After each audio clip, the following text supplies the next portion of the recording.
ও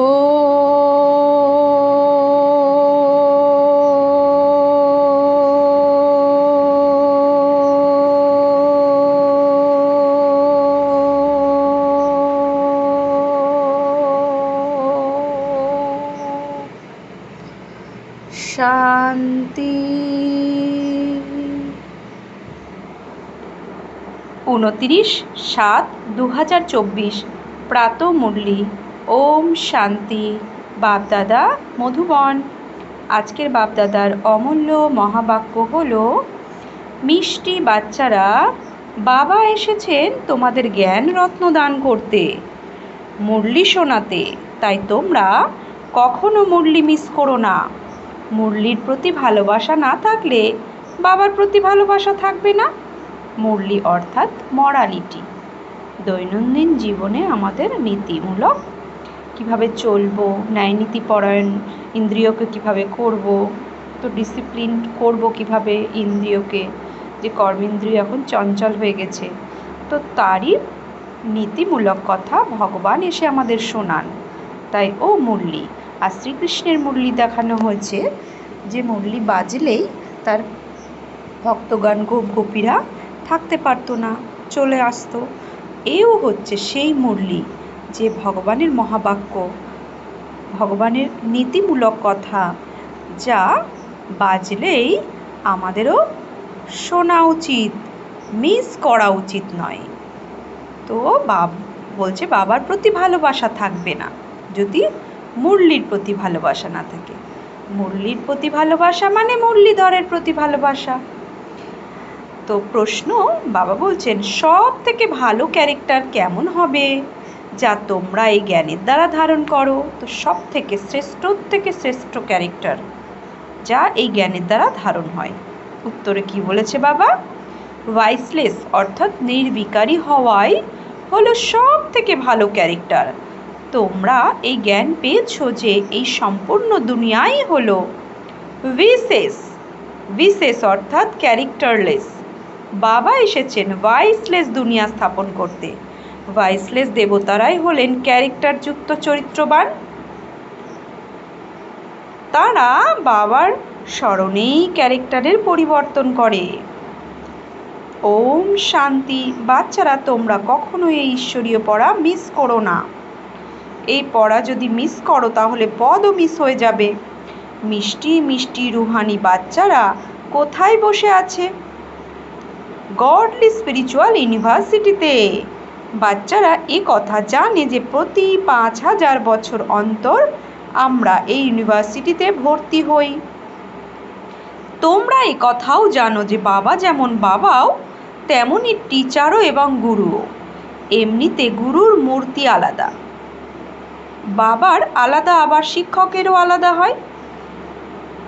এই মূর্তি কিন্তু একই, কিন্তু তা হয় তিনি, অর্থাৎ বাবাও হন, শিক্ষকও হন, আবার তিনি গুরুও হন। কখনো আমাদের পিতা রূপে পালনা দিচ্ছে, শিক্ষক রূপে আমাদের পড়াচ্ছেন, আর গুরু রূপে সদ্গতি প্রাপ্ত করাচ্ছেন। একই পিতা 3 অভিনয়, 3 পার্ট প্লে করছে। তাই বাবা বলছেন একই কিন্তু 3 জনের মধ্যে মানুষের জীবনে এই 3 জনই হলেন প্রধান, বাবা, শিক্ষক এবং গুরু। তিনি এই 3 পার্ট প্লে তিনি একাই করেন। এই একটি কথা বুঝতে পারলে বাচ্চারা তোমাদের খুব খুশি হওয়া উচিত। আর এই ত্রিমূর্তি ইউনিভার্সিটিতে পড়াশুনো ভালো হয়, তো সেখানে যারা পড়ে তারা অন্যদেরও বলে এই ইউনিভার্সিটিতে পড়ো, এখানে খুব ভালো জ্ঞান পাওয়া যায়, ক্যারেক্টারেরও পরিবর্তন হয়ে যায়। এই ইউনিভার্সিটিতে আমাদের প্র্যাকটিক্যালি দেখাতে হবে পরিবর্তন। তো এই ইউনিভার্সিটির জ্ঞানের দ্বারা আমাদের কী হয়? ক্যারেক্টারেরও পরিবর্তন হয়ে যায়। বাচ্চারা, তোমাদেরও অন্যদের নিয়ে আসতে হবে। মাতারা মায়েদের এবং পুরুষদের বোঝাবে। মাতারা মায়েদের আর পুরুষদের বোঝাবে। দেখো, ইনি একধারে বাবা, টিচার, এমনকি গুরুও। এমন মনে করেও নাকি না? বলছে এমন মনে করেও নাকি না, তা প্রত্যেকেই নিজের মনে জিজ্ঞাসা করো। কখনো কি নিজের আত্মীয় পরিজনদের, সাথীদের বোঝাও কি যে ইনি হলেন সুপ্রিম বাবা, সুপ্রিম শিক্ষক, আবার সুপ্রিম গুরুও? বাবা সুপ্রিম দেবী দেবতা বানান, বাবা তার নিজের মতো বাবা তৈরি করেন না, বাকি তার যা মহিমা তিনি তেমনই তৈরি করেন। বাবার কাজ হলো লালন পালন করা, ভালোবাসা। এমন বাবাকে অবশ্যই স্মরণ করতে হবে, তার মতো আর কেউই হতে পারবে না। যদিও বলা হয় গুরুর থেকে শান্তি পাওয়া যায়, কিন্তু ইনি তো বিশ্বের মালিক বানান। তবে এমনও কেউ বলবে না যে আমি সমস্ত আত্মাদের বাবা। এই পরমপিতা পরমাত্মা নিরাকার মহাজ্যোতি শিব বাবাই, যিনি পরম ধাম নিবাসী, তিনিই একমাত্র এসে বলবেন যে আমি সমস্ত আত্মাদের বাবা। এ কথা কেউই জানে না যে সমস্ত আত্মাদের বাবা কে হতে পারেন। এক অসীম জগতের বাবা, যাকে হিন্দু, মুসলমান, খ্রিস্টান ইত্যাদি সবাই অবশ্য গডফাদার বলে। তাদের বুদ্ধি অবশ্যই নিরাকারের দিকে চলে যায়। এ কথা কে বলেছে? আত্মাই বলে গডফাদার। তাই অবশ্যই সেই গডফাদারের সাথেই মিলিত হওয়া উচিত। কেবল ফাদার বলল আর কখনোই মিলিত হলো না, তাহলে তিনি কিভাবে বাবা হতে পারেন? তিনি সম্পূর্ণ দুনিয়ার বাচ্চাদের আশা পূর্ণ করেন। সকলেরই এই কামনা থাকে যে আমরা শান্তিধামে যাব। আত্মার তার ঘরের কথা মনে পড়ে। আত্মা এই রাবণ রাজ্যে পরিশ্রান্ত হয়ে গেছে। ইংরাজিতেও বলা হয় ও গডফাদার লিবারেটার করো। আত্মা তমপ্রধান হতে হতে পার্ট প্লে করতে করতে শান্তিধামে চলে যাবে। তারপর প্রথমে সুখধামে আসে। এমন নয় যে প্রথমে এসেই বেশেষ হয়ে যায়, তা নয়। বাবা বোঝান যে এ হলো বেশ্যালয়, রাবণ রাজ্য, অর্থাৎ বিষযুক্ত আলাই। প্রত্যেক আত্মার মুখে কটুবাক্য কিছু না কিছু বিষ প্রদান করেই থাকে, তাই এ বেশ্যালয়, রাবণ রাজ্য। একে ঘোর নরক বলা হয়। ভারতে বা এই দুনিয়ায় কত শাস্ত্র, কত পড়ার পুস্তক রয়েছে, সে সবই ধ্বংস হয়ে যাবে। বাবা তোমাদের যে সওগাত দেন তা কখনোই পুড়ে নষ্ট হওয়ার নয়। এ হলো ধারণ করার, তে জ্ঞান ধন শুনে নিজের জীবনে ধারণ করা, তে সওগাত। এ কখনোই জ্বলে যাবে না, চোরেও চুরি করে নেবে না। তা নয় এই জ্ঞান নিজে থেকেই লোপ হয়ে যায়। এ কোনো পড়ার বই নয়। জ্ঞান বিজ্ঞান ভবন নামও আছে, কিন্তু ওরা জানেই না যে এই নাম কেন দেওয়া হয়েছে, এর অর্থ কী, জ্ঞান বিজ্ঞানের গুরুত্ব কত বেশি। জ্ঞান অর্থাৎ সৃষ্টিচক্রের জ্ঞান, যা তোমরা এখন ধারণ করো। বিজ্ঞানের অর্থ শান্তিধাম।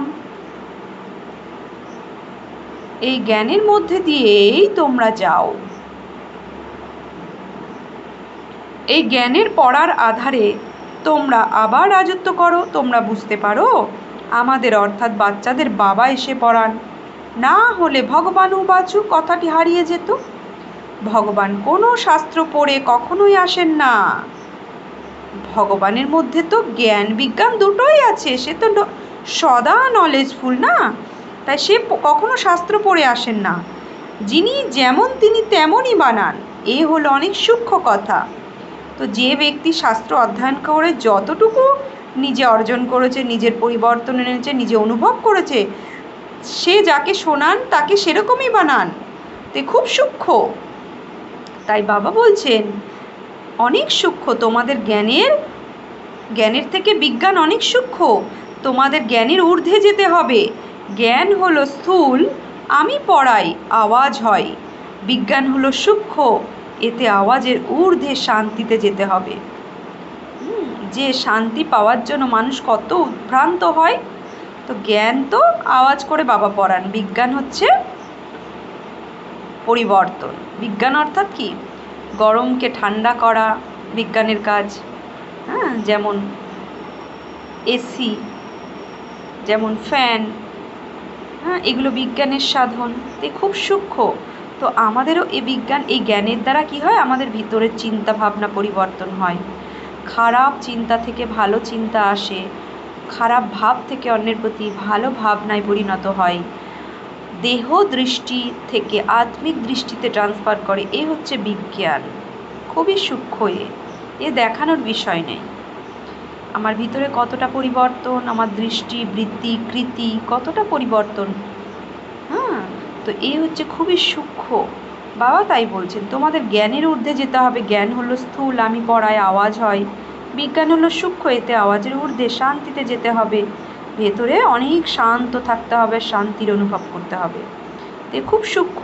তারা সন্ন্যাসীদের কাছে যায়, কিন্তু যে জিনিস বাবার কাছে আছে তা দ্বিতীয় আর কারোর থেকে মেলা সম্ভব নয়। মানুষ হঠ যোগ করে, গর্তের মধ্যে বসে যায়, কিন্তু এতে কোনো শান্তি পাওয়া সম্ভব নয়। এখানে তো পরিশ্রমের কোনো কথাই নেই। বাবা যে রাজযোগ শেখান, এখানে পরিশ্রমের কোনো কথাই নেই। এই ঈশ্বরীয় পড়াও খুবই সহজ। 7 দিনের কোর্স করানো হয়। 7 দিনের কোর্স করে যদিও বা বাইরে চলে যায় অন্য কোনো কলেজে, এমন সম্ভব নয়। তোমাদের জন্য এই কোর্স হলোই 7 দিনের। সমস্ত কিছুই এখানে বোঝানো হয়, কিন্তু এই 7 দিন কেউ দিতে পারে না। বুদ্ধিযোগ কোথায় না কোথায় চলে যায়।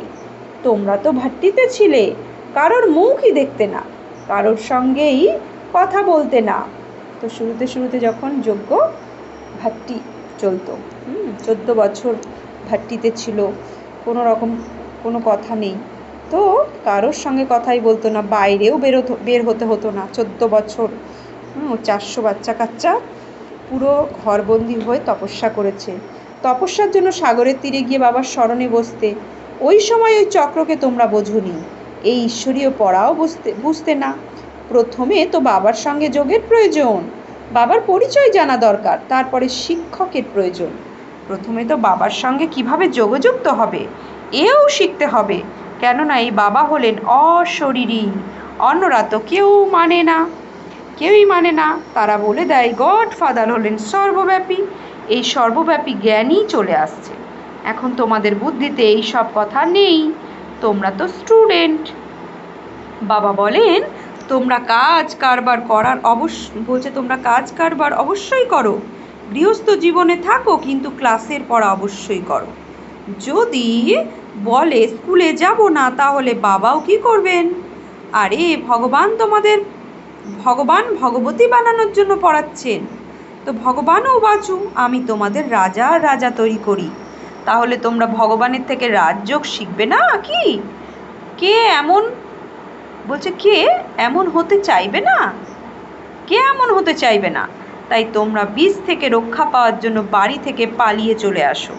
তোমরা এসে ভাট্টিতে যোগ দাও, যেখানে কেউই তোমাদের দেখতে পায় না, মিলতেও পারে না যোগ ভাট্টিতে। কারোর সাথে মিলতেও দেয় না যোগ ভাট্টিতে, অখণ্ড তপস্যা। তোমরাও কাউকে দেখতে পাও না, তাহলে কার প্রতি মন লাগবে?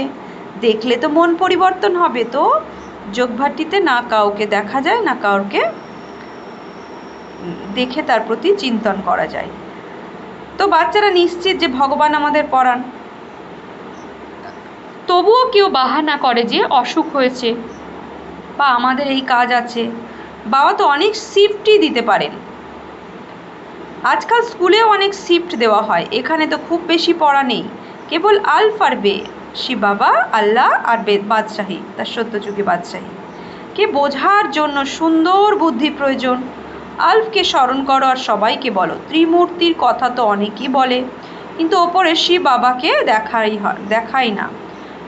এরা বোঝেই না যে গীতার ভগবান শিব, যার দ্বারা এই জ্ঞান ধারণ করে বিষ্ণু তৈরি হয়। এ তো হলো রাজযোগ, তাই না? এখন এ হলো অনেক জন্মের অন্তিম জন্ম। এ কত সহজ বোঝার মতো কথা।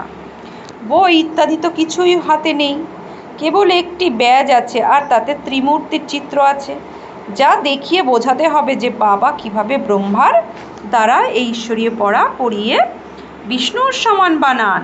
কেউ মনে করে আমরা রাধার মতো হব। কলস তো মায়েরাই পান, রাধার অনেক জন্মের অন্তে তিনি কলস পান, জ্ঞান কলস। তো এই রহস্য একমাত্র বাবাই বোঝাতে পারেন, অন্য কোনো মানুষই তা জানে না। সেন্টারে তোমাদের কাছে অনেকেই আসে, কেউ তো একদিন আসে, আবার কেউ 4 দিন আসে না। তাদের জিজ্ঞাসা করা উচিত, এতদিন তোমরা কি করছিলে? বাবাকে স্মরণ করতে কি, সদর্শন চক্র ঘোরাতে কি? যারা অনেক দেরি করে আসে তাদের জিজ্ঞাসা করে লিখিয়ে নেওয়া উচিত। কেউ যদি বদলি হয়েও চলেও যায়, তবুও তো তারা অবশ্যই কোনো সেন্টারের তারা মন্ত্র তো পেয়েছে। বাবাকে স্মরণ করতে হবে আর চক্র ঘোরাতে হবে। বাবা তো খুবই সহজ কথা বলেছেন, শব্দ মাত্রই দুটোই, মন মনোভব। আমাকে স্মরণ করো আর আমার অবিনাশী উত্তরাধিকারকে স্মরণ করো, এতেই সম্পূর্ণ চক্র এসে যায়। কেউ যখন শরীর ত্যাগ করে তখন বলে অমুকে স্বর্গে গেছে, কিন্তু স্বর্গ কি তা কেউ জানে না। তোমরা এখন বুঝতে পারো যে সেখানে তো রাজত্ব আছে, সেখানে উঁচু থেকে উঁচু করে নিচু পর্যন্ত, বিত্তবান থেকে শুরু করে গরিব পর্যন্ত সকলেই সুখী থাকে। এখানে হলো দুঃখের দুনিয়া, সেটা হলো সুখের দুনিয়া। বাবা তো খুবই ভালোভাবে বুঝিয়ে বলেন। দোকানদারি হোক কিংবা অন্য যে কোনো পেশার সাথেই যুক্ত থাকুক, ঈশ্বরীয় পড়াশোনার বিষয়ে বাহানা করা ঠিক কথা নয়। তারা তো না এলে তাদের জিজ্ঞাসা করা উচিত, তোমরা বাবাকে কতটা স্মরণ করো? সদর্শন চক্র ঘোরাও কি? খাওয়া দাওয়া করো, ঘুরে বেড়াও, এতে কোনো বারণ নেই, সবই করো। তার সাথে বাবা সদর্শন চক্র ঘোরাতে বলছে। এর জন্য সময় বের করো, অন্যদেরও কল্যাণ করতে হবে। মনে করো কেউ কাপড় ধোয়ার কাজ করে, তার কাছে বহু লোক আসে, মুসলমান হোক, পার্সি হোক, হিন্দু হোক। তাকে বলো, তুমি তো স্কুল কাপড় ধুতে এসেছো, তুমি তো স্থূল কাপড় ধুতে এসেছো, কিন্তু তোমরা যে এই শরীর, এ তো পুরনো ময়লা বস্ত্র, আত্মাও তমপ্রধান হয়ে গেছে, একে শতপ্রধান স্বচ্ছ বানানোর প্রয়োজন। তো বাবা কত সুন্দর যুক্তি বলে দেন। এই হলো আমাদের সত্যিকারের পিতা, যিনি সার্ভিস করা আমাদের শেখাচ্ছেন, যে কাপড় ধুতে আসলে তাকে কিভাবে মোটিভেট করতে হবে, তাকে কিভাবে বোঝাতে হবে, তারও শ্রীমদ্ ভগবান আমাদের দিয়ে দিচ্ছেন। যে বহু লোক আসে, মুসলমান হোক, পার্সি হোক, হিন্দু হোক, তো তাদেরকে স্থূল কাপড় ধুতে এসেছে, কিন্তু তাদের শরীররূপী পুরনো ময়লা বস্ত্র, আত্মাও তমপ্রধান হয়ে গেছে, এই স্বচ্ছ বানানোর প্রয়োজন, এ ব্যাপারে বোঝাও। এই সম্পূর্ণ দুনিয়া হলো তমপ্রধান, অতীত, কলিযুগী এবং পুরনো। এই লক্ষ্য তো তমপ্রধান থেকে শতপ্রধান হওয়া, তাই না? হওয়ার জন্য এখন করো না করো, বোঝো না না বোঝো, তোমাদের ইচ্ছা। তোমরা তো আত্মা, তাই না? আত্মা অবশ্যই পবিত্র হওয়া উচিত। এখন তো তোমাদের আত্মা অপবিত্র হয়ে গেছে, আত্মা আর শরীর দুই ময়লা, তাকে পরিষ্কার করার জন্য তোমরা বাবাকে স্মরণ করো, তাহলে গ্যারেন্টি যে তোমাদের আত্মা 100% পবিত্র সোনা হয়ে যাবে। তখন গায়নও ভালো তৈরি হবে। মানো বা না মানো, তোমাদের ইচ্ছা। এও কত বড় সেবা। ডাক্তারদের কাছে যাও, কলেজে যাও, অনেক বড় বড় মানুষদের গিয়ে বোঝাও যে ক্যারেক্টার খুবই ভালো হওয়া প্রয়োজন। এখানে তো সবাই ক্যারেক্টারহীন। বাবা বলেন তোমাদের ভয়েসলেস হতে হবে। ভয়েসলেস দুনিয়া তো ছিল, তাই না? এখন হলো ভিসেস দুনিয়া, অর্থাৎ ক্যারেক্টারলেস। তাদের ক্যারেক্টার খুবই খারাপ হয়ে গেছে, ভয়েসলেস না হওয়া পর্যন্ত শুধরাবে না। এখানে মানুষ হলো কামি। এখন ভিসেস দুনিয়া থেকে ভয়েসলেস হওয়ার একমাত্র বাবাই স্থাপনা করেন, বাকি পুরনো দুনিয়া বিনাশ হয়ে যাবে। এ তো চক্র, তাই না? এই গোলকের চিত্রের উপরে বোঝালে ভালো হবে। এখানে ভয়েসলেস দুনিয়া ছিল, যেখানে দেবী দেবতারা রাজত্ব করত। এখন তারা কোথায় গেল? আত্মার তো বিনাশ হয় না, আত্মা এক শরীর ত্যাগ করে অন্য শরীর গ্রহণ করে। তারা দেবী দেবতা যারা রাজত্ব করতো এই দুনিয়াতে, তারা এক শরীর ছেড়ে আরেক শরীর ধারণ করে। তার মানে সত্যযুগী দেবী দেবতারা তার মানে এখানে আবার এসেছে, তাদেরকে আবার দেবী দেবতা হতে হবে। শ্রীমদ্ ভগবদ্ গীতাতে আছে যে মরিলে জন্মাতে হবে আর জন্মালে মরিতে হবে, এ হচ্ছে সাইকেল, এখান থেকে কেউ বেরোতে পারে না। তো যখন দেবী দেবতারা জন্ম নিয়েছে, 5 তত্ত্বের শরীর নির্মিত শরীরকেই বলা হয় জীবন। তো 5 তত্ত্বের দ্বারা শরীর যখন আমি ধারণ করেছি, তাহলে সেই শরীর আমাকে ছাড়তে হবে, অনাদি সিদ্ধান্ত। তাহলে এই চক্র থেকে বেরোবে কী করে? তাহলে তো দেবী দেবতারা ছিল, 84 জন্ম নিয়েছিল। এখন তোমরা বুদ্ধিমান হয়েছো, আগে তোমরা কিছুই জানতে না। এখন এই পুরনো দুনিয়া কত খারাপ হয়ে গেছে তোমরা ফিল করতে পারো। বাবা যা বলছেন তা সম্পূর্ণ ঠিক। ওটা তো হলো পবিত্র দুনিয়া। দুনিয়া পবিত্র না হওয়ার কারণে নিজেদের ওপরে দেবতা নামের পরিবর্তে হিন্দু নাম রেখে দিয়েছে। তো আমরা ছিলাম দেবতা, এখন হিন্দু নাম রেখে দিয়েছে। তো হিন্দুস্থানে যারা থাকে তাদের হিন্দু বলে দেয়, মনে করে দেবতারা স্বর্গে থাকে।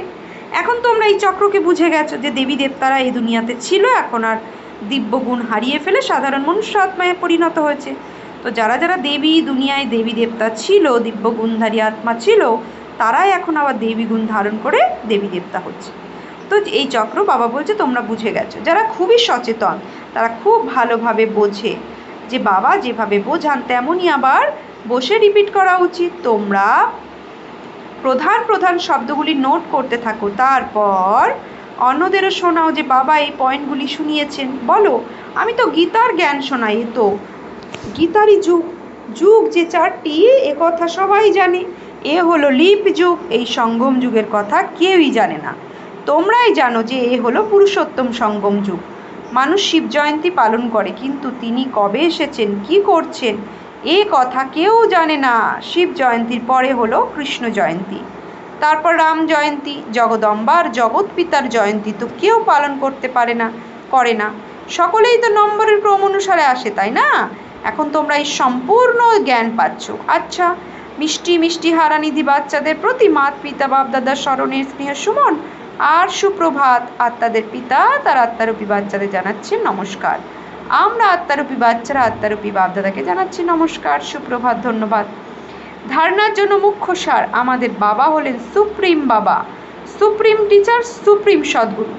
এই কথা সবাইকে শোনাতে হবে। আলফ আর বে অর্থাৎ আল্লাহ আর বাদশাহী পড়তে হবে। জ্ঞান অর্থাৎ সৃষ্টিচক্রের নলেজকে ধারণ করে সদর্শন চক্রধারী হতে হবে, এবং বিজ্ঞান অর্থাৎ আওয়াজের ঊর্ধ্বে শান্তিতে যেতে হবে। 7 দিনের কোর্স করে তারপর যেখানেই থাকো না কেন এই ঈশ্বরীয় পড়তে হবে। বরদান, সেবাতে মান মর্যাদার কাঁচা ফলকে ত্যাগ করে সদা প্রসন্ন চিত্ত থাকা অভিমান মুক্ত ভব।